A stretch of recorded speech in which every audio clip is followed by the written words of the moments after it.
everyone. This is Vipin, and I'm here with Mary on Upbuilding the Self. And Mary, I am delighted to introduce you on our podcast because this is your first time here. And maybe I can give a little introduction for context for everyone. So, Mary, you and I met almost 5 years ago. And yeah, 5 years, Wow. right? I can't believe it was that long ago. I know. 5 years ago. And the context was that you trained me and Michael, our colleague Michael, as coaches. And you've been my personal coach as well. And ever since those times, it's been my dream to work more closely together with you. And over the past year, you've actually joined the Upbuild team. You have helped us design and launch our own coaching training program.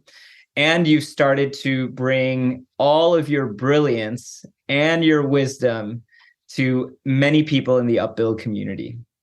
So anything you'd like to say before I go on? No pressure.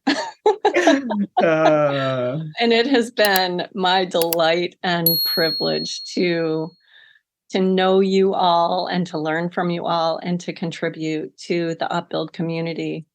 I just keep falling more deeply in appreciation for the work that we're doing at Upbuild.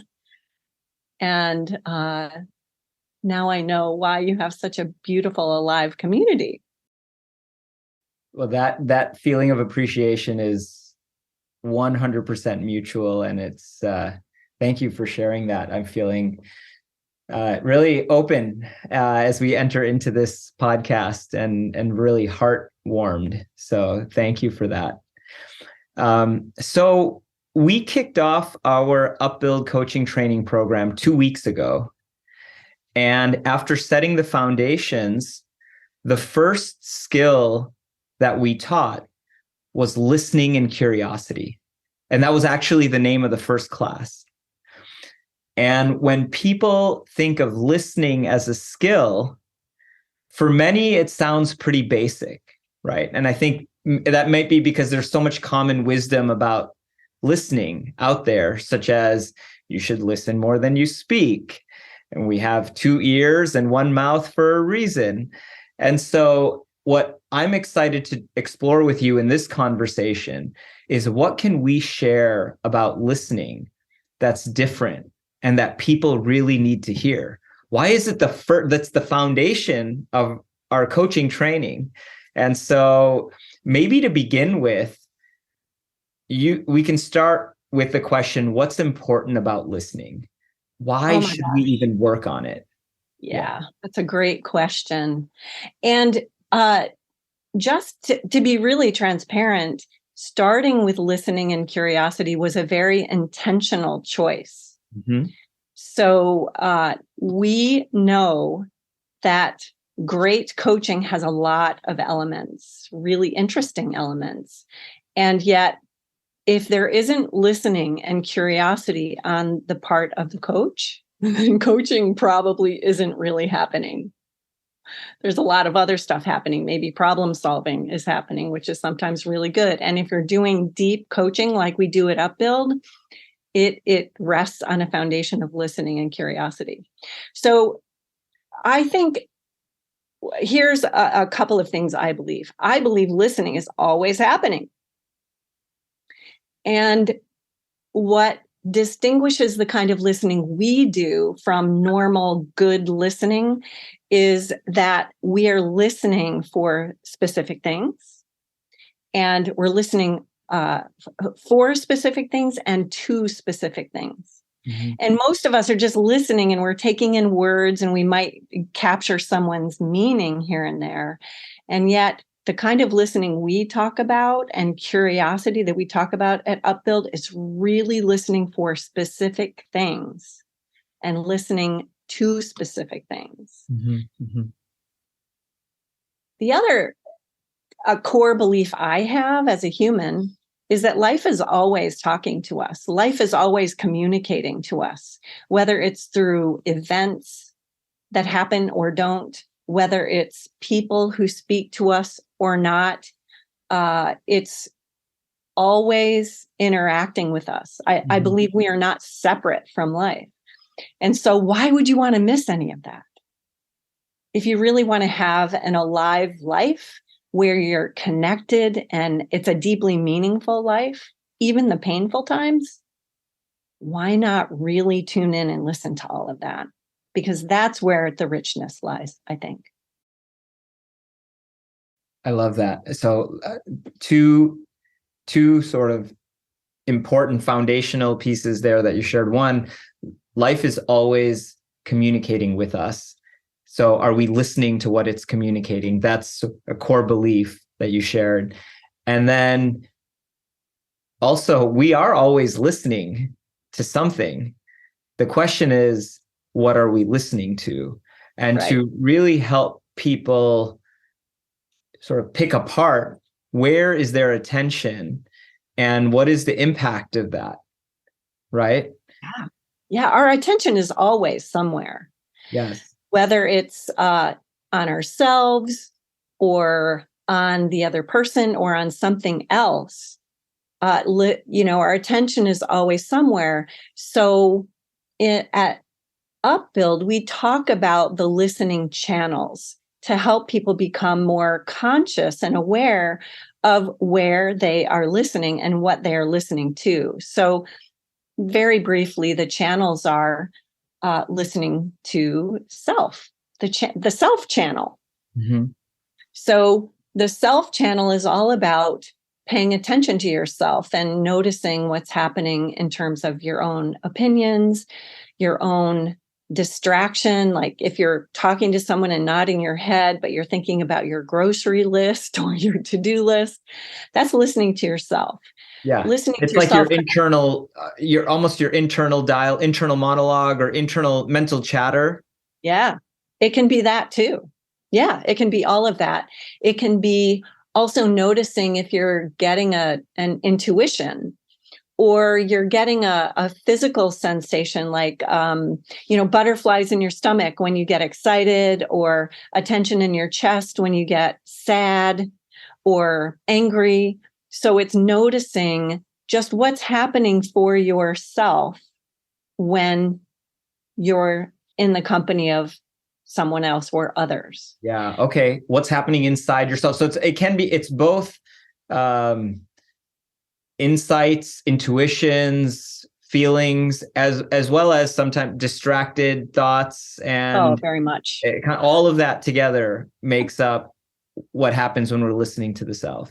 Yeah. So the self channel is not a bad channel. It's actually a really good channel to pay attention to.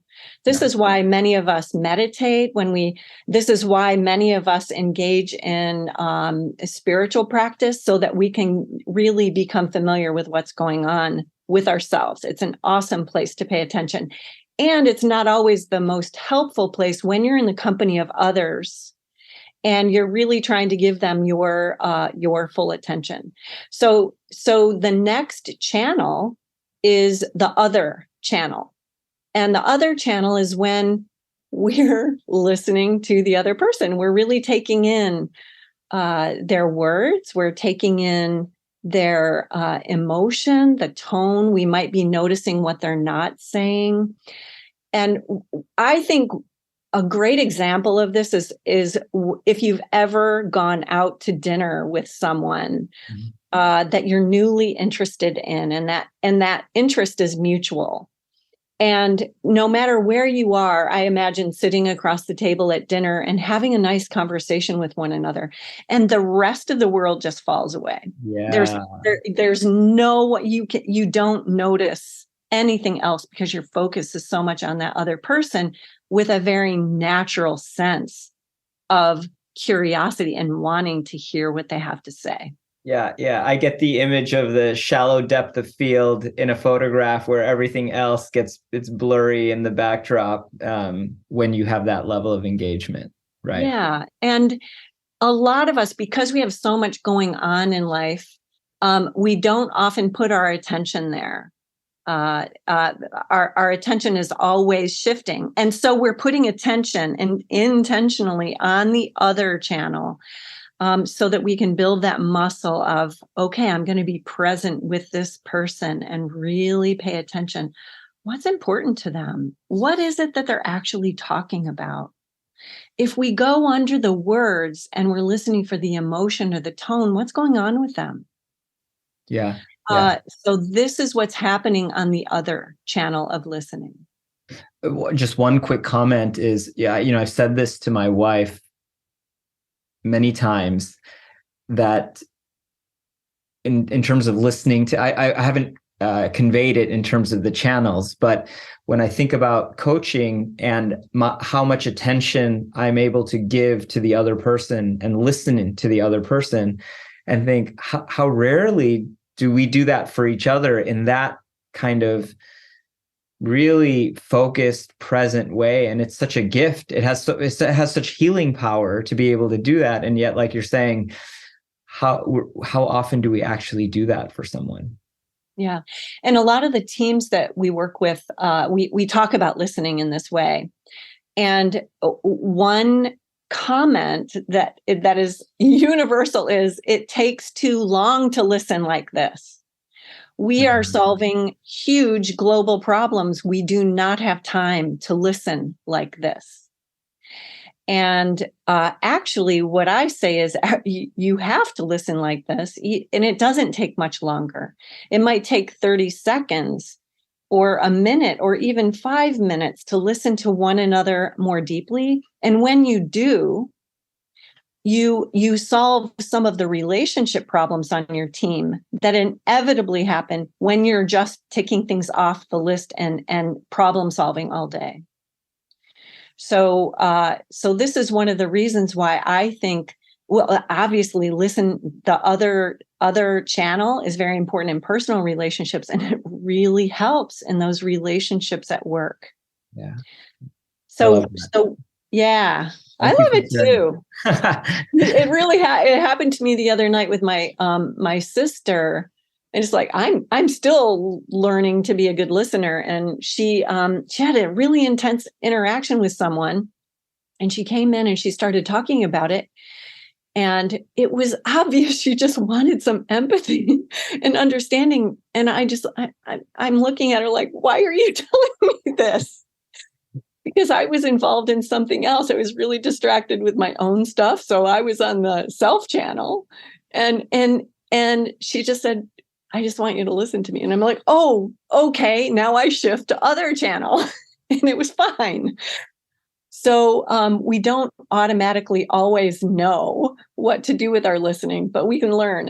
And I'm a lifelong learner when it comes to listening. So the next channel. Yeah. So we have listening to self, listening to other. Yep. The third channel is the environmental channel. It's listening to the environment around us and in the conversation. So that example of sitting across the table from someone that you're really interested in listening to. So that intense focus on the other person is the other channel. And you can raise your awareness out to the mood in the restaurant around you. So you can hear the rattling of dishes, or people in the kitchen talking, or other diners. You can hear that hum of what's going on. And you might also notice, oh, wow, they're actually cleaning the floors and putting the chairs on the tables. It's closing time. We've got to go. So that's an example of what listening to the environment will give you. That's the kind of information you're going to tune into. Yeah. Sorry, were you going to say more on this channel? No, I was, yeah. Okay, please. I'm making a connection to why this is important, outside of just your personal relationships. Right. Is when we're listening to the environment, we can hear things like the tension that was present in a meeting prior to us walking in. We can get a sense of the mood or tone or energy of an interaction. And sometimes we're not paying attention to that. And when we do pay attention to that, it brings another level of nuance to the conversation. So to be able to say, wow, I'm really feeling the tension on our team right now as we discuss this decision. What if we took a break for a few minutes? Or what is the pattern that we're repeating as a team, when we get to this level of tension and disagreement with each other? What's that pattern? What are we actually creating? So you can get curious about that emotion or tone or whatever is happening in the environment when you put your attention there. That seems like it would be a very powerful moment. And I can imagine people thinking and potentially even saying, kind of like what you said earlier, we don't have time. We don't have time to talk about that right now. We have this decision to make. So please don't derail us.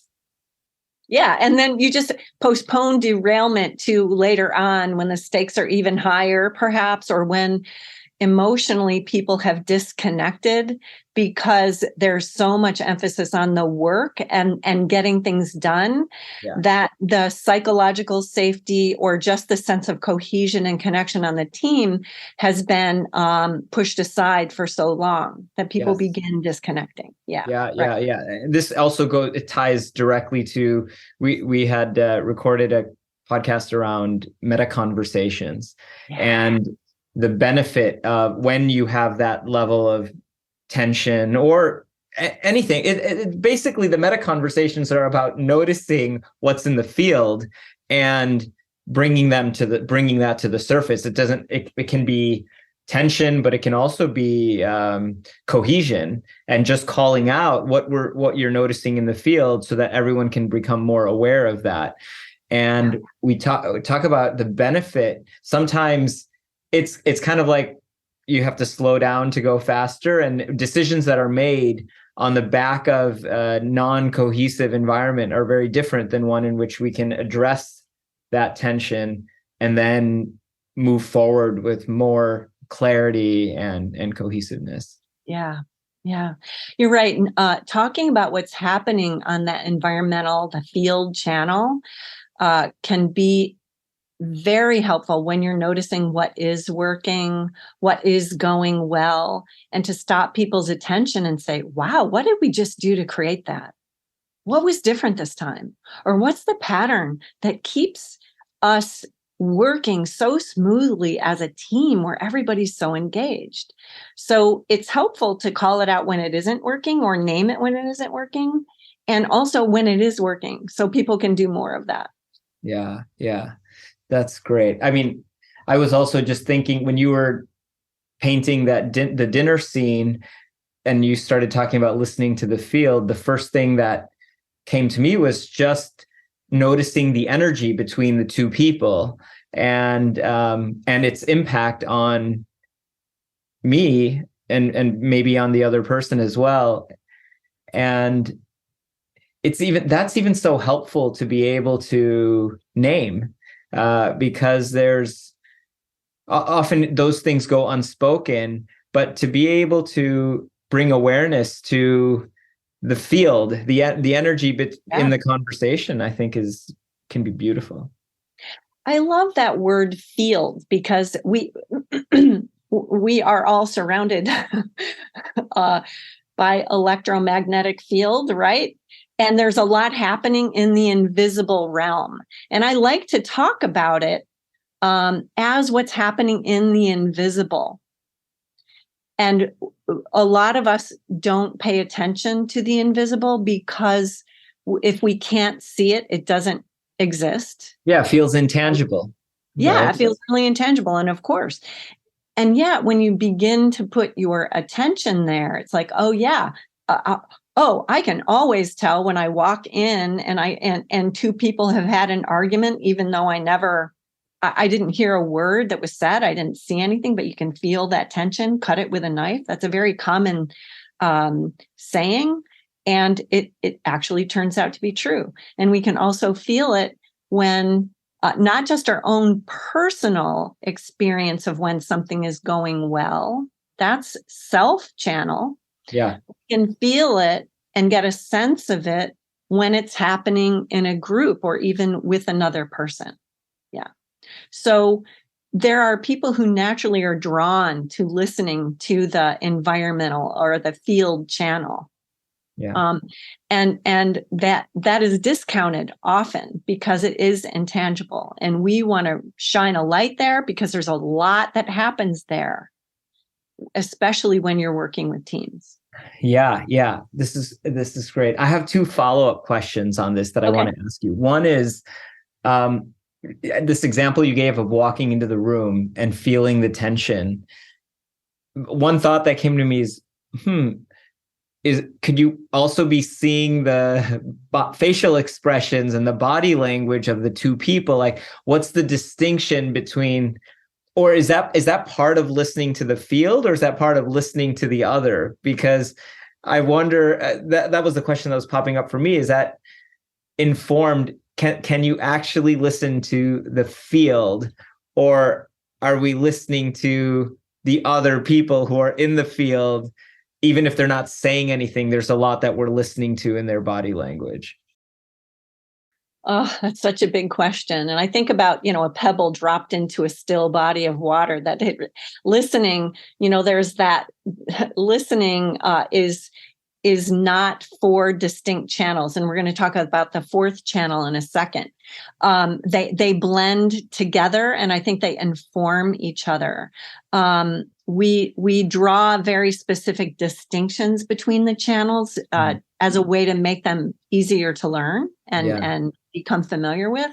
And I think what you're talking about is those things inform themselves or each other, where the facial expressions, maybe the words or the body language, we would call other channel listening. Yep.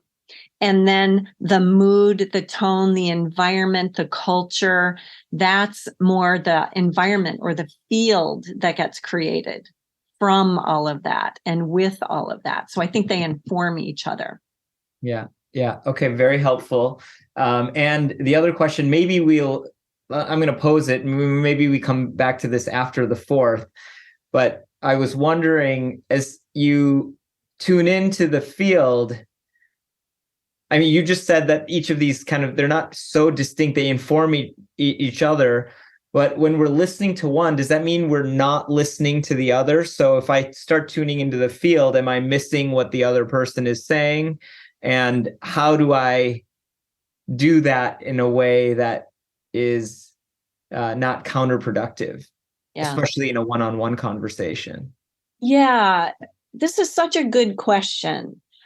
And I believe, and it's been my experience, that you can point your attention to one of the channels very clearly, especially when you're first learning about these channels. That it's helpful if you point your attention to one of them, like to say, when I go home tonight and I have a conversation with my partner, I'm really going to focus on other channel listening. So you can do that. And it's really helpful to build that muscle.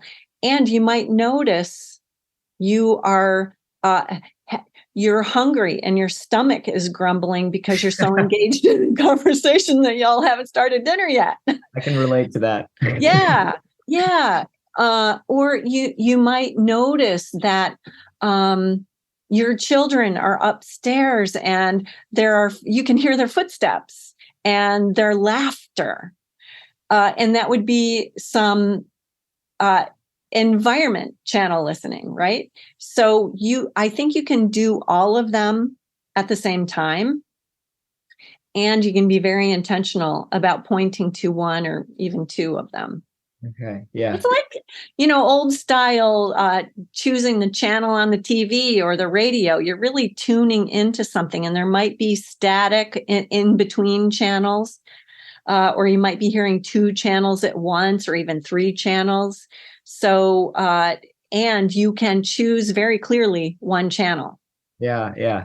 As you say this, I'm also thinking it would be helpful to just express some of these things. Like I've been in that situation where I'm in a conversation in our house and I hear the pitter patter of the kids' footsteps, and I'm wondering whether I need to go up. But if I just would say out loud, "Oh, I'm noticing the footsteps, and I'm feeling like I just need to check in," versus I'm thinking that for 5 minutes into the conversation and continuously getting distracted by that. Yeah. Yeah. So you can choose how to interact with whatever you're hearing Yeah. on any of the channels. And this is important to coaches because our clients are saying so much in just a moment or two of talking to us about something.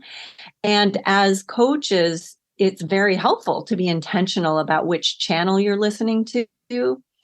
It's helpful to be open to all of the channels and then following what you're curious about on whatever you're hearing in that particular channel. So am I curious about my own reaction, my self channel? Am I curious about the other channel? What's coming from my client? Am I curious about the tone, the mood, the energy, the culture of this conversation? Mm-hmm. Or am I curious about this last channel? And I'll just bring in the last channel. Yeah, and it's the transformation channel. And the transformation channel is listening for what's trying to happen. Because something is always trying to happen. No matter what we're talking about, something is always trying to happen. And this, I think, is born from a belief that life is always moving forward. Life is always unfolding. And people are unfolding and evolving too. So any situation that we are faced with, whether it's a trying to solve a big global problem, or just simply trying to become a better time manager or parent, something is always trying to unfold. And what is that? So that's the transformation channel, is listening for, as we talk about this problem as a team, what's trying to happen here? What's emerging? What's trying to be born? Or what is it we're being invited to let go? That's the transformation channel. And it's tricky to point your attention there because it's a little bit weird. The question is that what's trying to happen? And yet, if we slow down and we pay attention, I remember the other day I was just taking a walk with the dogs in the woods, and I noticed I was just kind of chattering away at myself with my to-do list and blah, blah, blah. And it was a heartbreakingly beautiful day. And I just got this sense to stop. I don't know where that came from. It came from somewhere. Just stop, take this in. And to me, that was listening for what was trying to happen in my chatter, in my to-do list, in walking the dogs and, checking all this off. Something in me just wanted to stop and take in the beauty and the breath of that moment. So that's a small example of how I think about transformation channel, is something comes in and it's trying to happen. And to put our attention there can be life-changing. Yeah. Okay. I've never actually heard this channel, the listening for transformation, being described in the words that you just did, which I thought was really helpful. Listening for what's trying to happen. Something is always trying to happen, and listening for what's trying to happen. And my question is,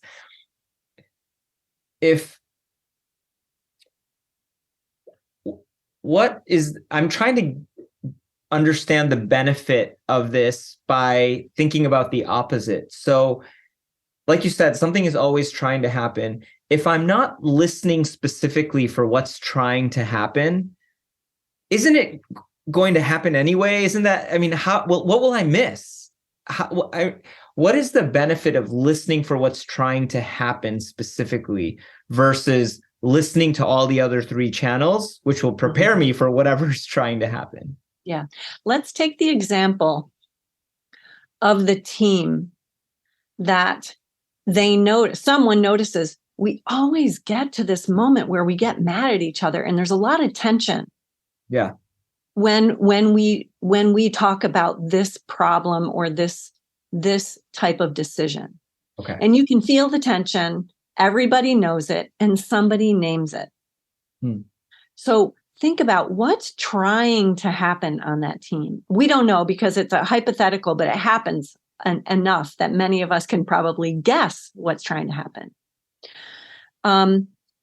It could be someone's trying to take charge or take responsibility. It could be people aren't really listening to each other, and what's trying to happen is they need to give each other more space. That tension could be that there's a long overdue conversation about values or vision or lack of direction that needs to happen. It could be that there's a lot of frustration that's happening. And so if we looked at that, any of those things as what's trying to happen, what's trying to unfold, that if we get curious about it and stop judging it as being bad, that kind of tension could be, oh, we actually really need to cut each other more slack because we're all overworked. We're all doing our best. We're coming off of a 2-year pandemic. And maybe it's okay for us to just breathe a little bit once in a while together and have some fun. So that's why it's important. Yeah, that's a very helpful example. Yeah. Yeah. And we think, oh, well, that kind of tension is dysfunction on the team, or that kind of argument or conflict is, dysfunction and we have to fix it. Well, all of those things could be true. And no matter what is happening, it's something trying to unfold between us. Yeah. Well, just as you were talking about this, listening for what's trying to happen and giving a couple of possibilities, it seems like with your awareness of this channel and some attention there, the possibility, it feels like that's the possibility for more insight about where we need to go. And even you were talking about problem solving earlier. You're looking for what is needing to happen, what is trying to happen. And that, with attention there, it can give you, more insight into maybe how to solve what is happening right now. Yeah. Well, and just going back to that example with my sister, it was this moment. And I was noticing that we weren't quite connecting. And all of us have those moments in relationships. Yeah. And so I didn't consciously choose like what's trying to happen, but something in me was like, oh, she said, I just need you to listen. And I'm like, oh. And so there was this moment where connection was trying to happen. Yeah. Maybe a little bit of relief was trying to happen. A little bit of, I want to know that what I'm saying and my difficult, my intense interaction matters to you. Mm-hmm. And so something was trying to happen in that moment, and I just wasn't quite getting it. And then I got it, and then it happened. Wow, I'm liking this channel more and more. I feel like I almost today, I think as an experiment, I'm going to try to spend as much time as possible in this channel. There's a lot here for me to discover. Yeah. There's a lot here for coaches, and I think anyone who is in a position, and I think it's a privilege to listen to other people and help develop other people. Because many of us are rewarded handsomely to solve problems, important problems, and we should continue doing that. And while we're doing that, to be able to develop the capacity of another person to listen to themselves, to know themselves better, to expand themselves, to become bigger than the problems they have to solve every day.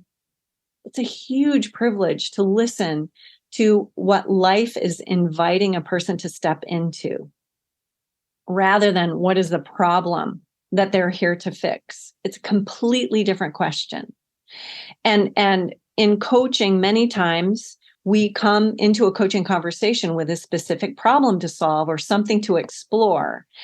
And we talk about coaching the person and not the problem. Because when we put our focus on the person and expanding their capacity, expanding who they are, and inviting them to step into this moment as a more expanded person, they will solve the problem themselves and they will know what to do. And if they don't know exactly what to do, they'll at least know the next step. They will know what they're capable of doing next. So I am all about transformational channel. I just love it.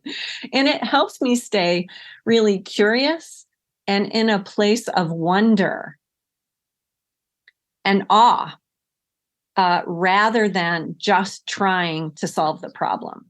And I just think it's more fun. Well, what you just shared is so powerful and so compelling. And I love what you're saying also about the link here, especially around curiosity, because, this question of what's trying to emerge, what's trying to happen,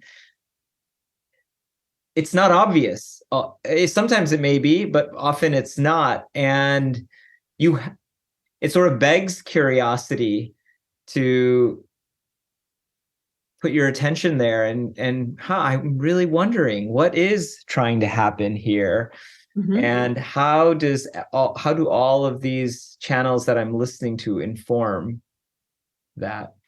I think about how there's that old saying, don't push the river. Many of us, we are efforting, and in Western culture especially, there's a lot of focus on, if I'm not struggling and suffering, then I'm not working hard enough. And yet you and I know that in coaching, people often come and say, I am so exhausted. I'm so burnt out. I'm so depressed. I'm so overwhelmed.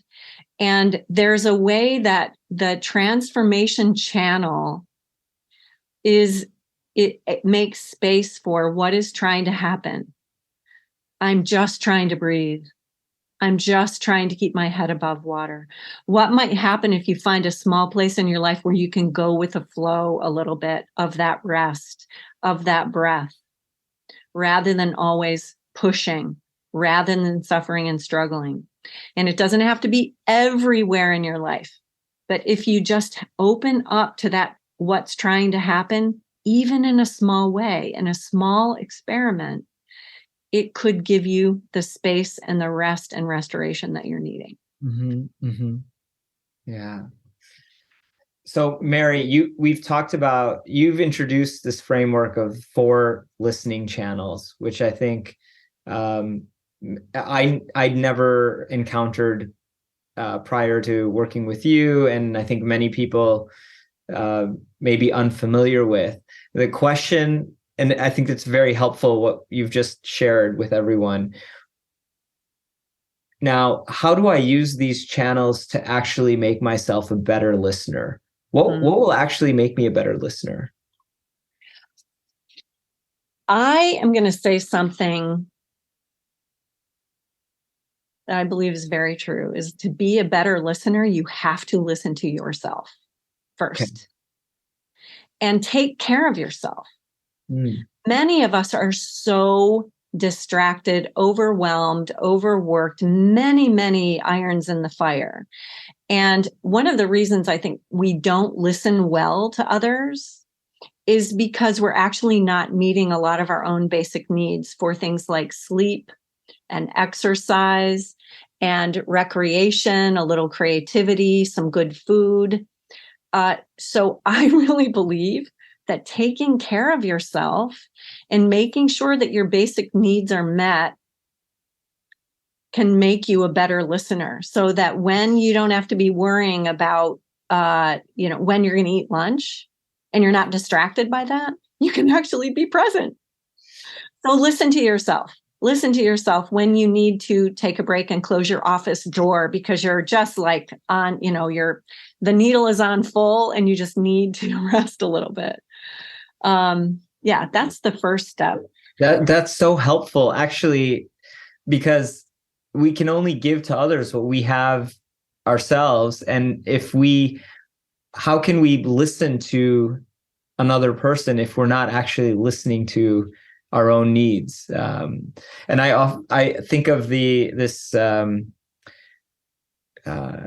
little story that Hari Prasad has shared about the ashram where they lived, where they used to, all the monks, when they would serve meals, all of the monks would stand in a line serving to other people who were coming, but there was always this tension of, will there be enough food left for me? And so you would see them serving, but then they might start to serve a little bit less because they had this concern, like, will I be taken care of? And when they solved this problem by first putting plates aside for all of the monks, then they could serve so full-heartedly. And it really was an innovative solution. But that reminds me exactly of what you're saying. Like, how can we actually serve another person full-heartedly? If we can do it especially well when we've taken care of our own needs and we've listened to ourselves. Yeah, that's such a beautiful story. And at the heart of every person is that, will there be enough for me? And I think that can happen in conversations. Will there be enough attention for me in this conversation? And I think it's different, depending on the relationship. So as a coach, there is enough attention on my client. I'm always going to give them the best of my attention.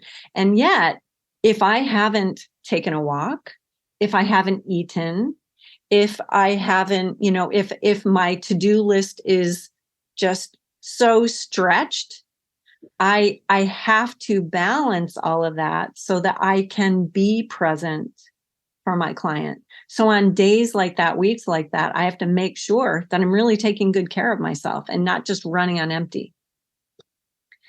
Will there be enough for me? Yeah. So, Mary, you were saying, I might have jumped in when I asked you this question of what will actually make me a better listener. And you gave this important point about listening to ourselves. It starts there. Were you about to say something else with regards to this question? Well, yeah, there are two more things I could say. Yeah, please. One is that people are always talking about what matters to them, whether they're complaining, whether they're praising, whether they're exploring and wondering, they're always talking about something that matters. So if you just tune your listening to that, what matters to this person? What's important to them? Even if they're complaining away in a string of complaints about something. What if they're talking about the weather? Yeah, what if they're talking about the weather? What is it that matters here? What's trying to happen in this conversation? Maybe it's just connection. Maybe it's simply sharing information that both of, maybe they're trying to make a connection where both of you are in on it together. And it's maybe they want mutuality. We don't know. Just get curious about, wow, what matters to this person? And then the other thing that I think would make you a great listener, make us better listeners, is to make fewer assumptions about what important words mean and to get really curious. about what important words mean, like trust or respect or commitment.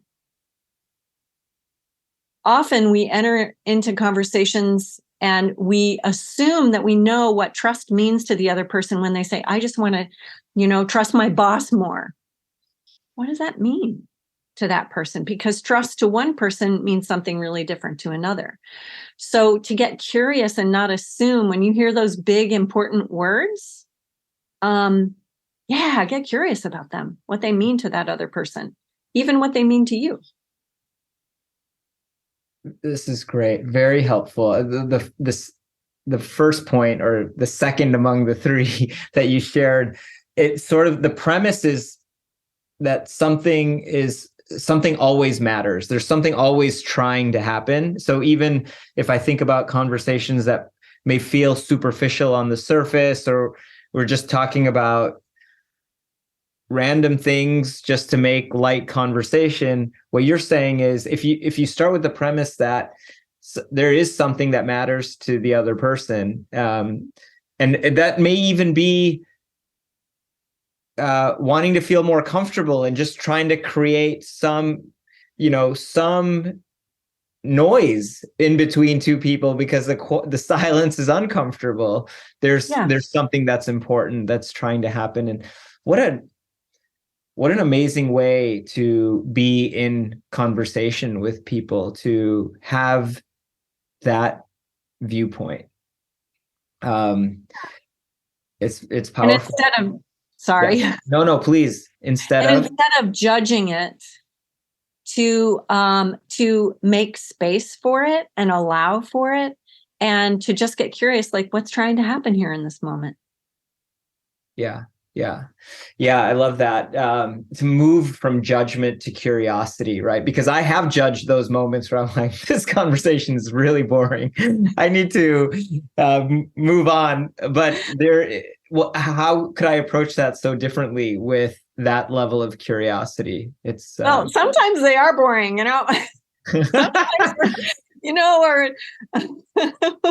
But I can inject something different into those conversations when just with a different view to what might be happening, what might be trying to happen, what's important to this person. And then the other thing you said about words, I think, is also we're just experiencing this we've been doing this work with an organization, helping them really articulate their values.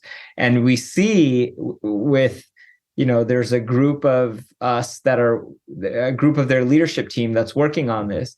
And there are many words that are coming up that at first blush, people feel like, oh yeah, we all sort of know what that means. But as we go about the hard work of actually defining these words, you see there's so many things so many different ways in which people are thinking about those words. They're infused with so many different meanings that it is very helpful.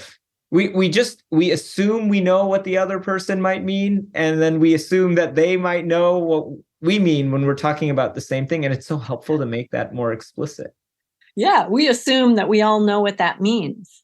And I think that's fascinating. Yeah. So this is where listening can become a beautiful opening to curiosity. So to hear someone talk about trust or respect or any of these big words, big values that are important, I'm just hungry to have it. What does that mean to you? What does it look like when trust is happening? When you are demonstrating trust, what are you doing? When someone is trustworthy, what does that look like? How do you feel?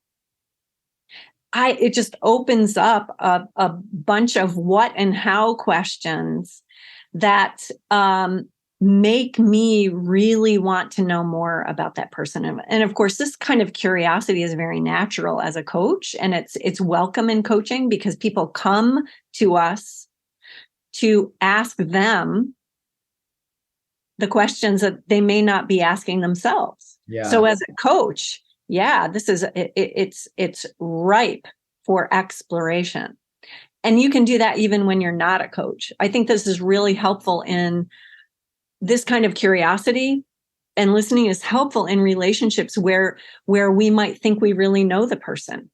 Yeah. And we might know them really, really well. We might have a long relationship with them.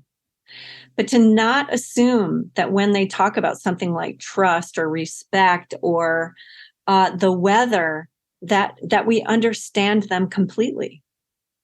There's something in talking about the weather that is very connecting for people. And yet I talk about it for a really specific reason. I want to know how I can dress for the morning dog walk so that I am really comfortable and not freezing this winter, So that's why I talk about the weather. I also am really curious, and I'm wondering what's happening out in nature. It's fascinating to me. But somebody else might be talking about the weather because they just want to connect on a very human to human mutual level about something we're both experiencing. Yeah. And it's all about connection for them. Mm-hmm. Mm-hmm. Mary, so I have one more question for you before we wrap up. And that is, what would you say to someone who might say, I'm just not a curious person? Like, I feel like I was curious as a kid, but I find it's really, I don't find that in me. Mm-hmm. What would you say to them? What's that like for you? Yeah. Yeah. You would get curious.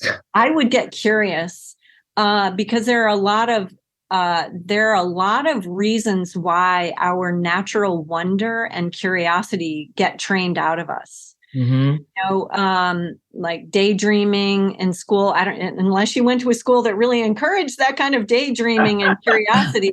It's the emphasis is more on pay attention, know the answers, and creating I think a false sense of comfort by focusing on certainty. Mm-hmm. And